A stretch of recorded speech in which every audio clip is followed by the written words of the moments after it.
friends. Shall we continue on with our chapter book, The House at Pooh Corner by A. Milne.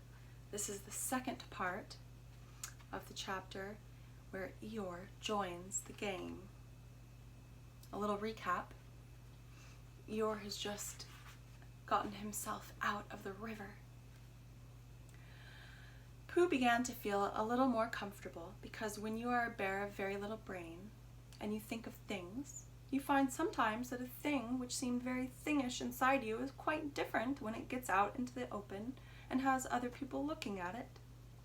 And anyhow, Eeyore was in the river and now he wasn't, so he hadn't done any harm.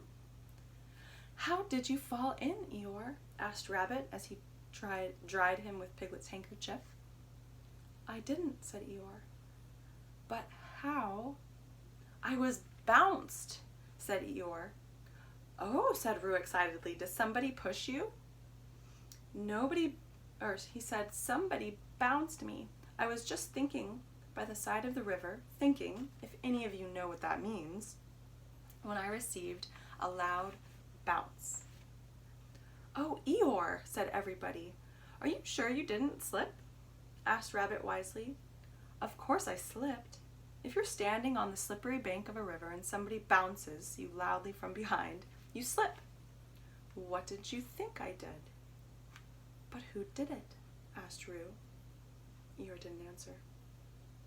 "I expect it was Tigger," said Piglet nervously.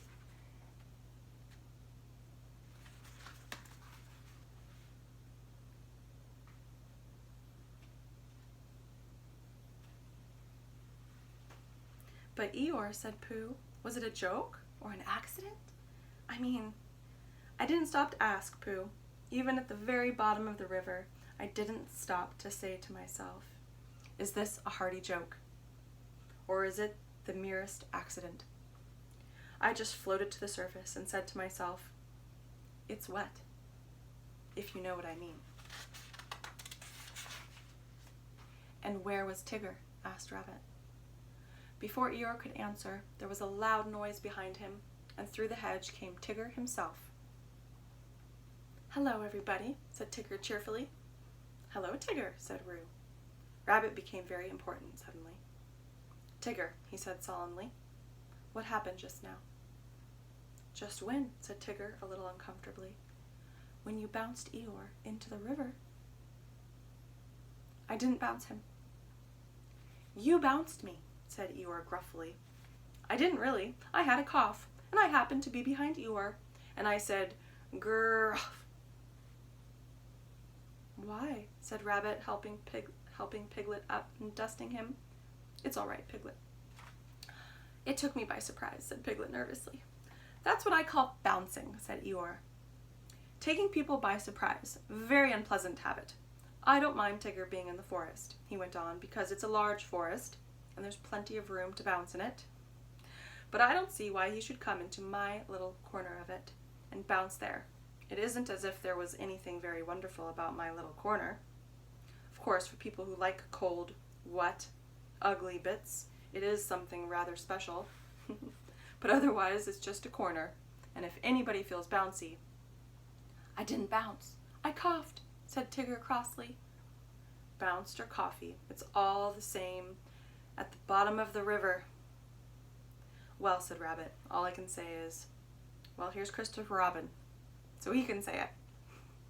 Christopher Robin came down from the forest to the bridge, feeling all sunny and careless, and just as if twice 19 didn't matter a bit, as it didn't on such a happy afternoon, and he thought that if he stood on the bottom rail of the bridge and leant over and watched the river slipping slowly away beneath him, then he would suddenly know everything there was to be known, and he would be able to tell Pooh, who wasn't quite sure about some of it. But when he got to the bridge and saw all the animals there, then he knew that it wasn't that kind of afternoon, but the other kind, when he wanted to do something. "It's like this, Christopher Robin," began Rabbit. "Tigger—" "No, I didn't," said Tigger. "Well, anyhow, there I was," said Eeyore. "But I don't think he meant to," said Pooh. "He just is bouncy," said Piglet, "and he can't help it." "Try bouncing me, Tigger," said Roo eagerly. Eeyore, Tigger's going to try meat. Piglet, do you think? Yes, yes, said Rabbit. We don't all want to speak at once. The point is, what does Christopher Robin think about it? All I did was I coughed, said Tigger. He bounced, said Eeyore. Well, I sort of boffed, said Tigger. Hush, said Rabbit, holding up his paw. What does Christopher Robin think about it all? That's the point.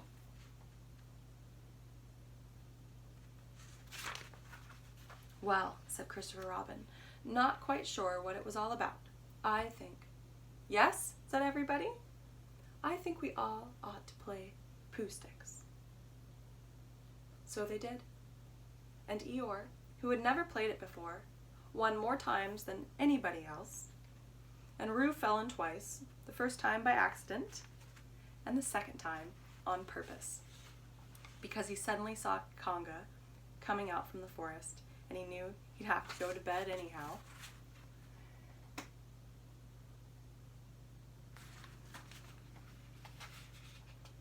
So then Rabbit said he'd go with them, and Tigger and Eeyore went off together because Eeyore wanted to tell Tigger how to win at Pooh-Sticks, which you do by letting your stick drop in a twitchy sort of way, if you understand what I mean, Tigger. And Christopher Robin and Pooh and Piglet were left on the bridge by themselves.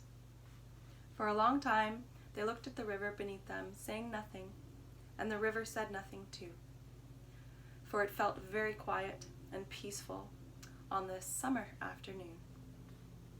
Tigger is all right, really, said Piglet lazily. Of course he is, said Christopher Robin. Everybody is really, said Pooh. That's what I think, said Pooh. But I don't suppose I'm right, he said.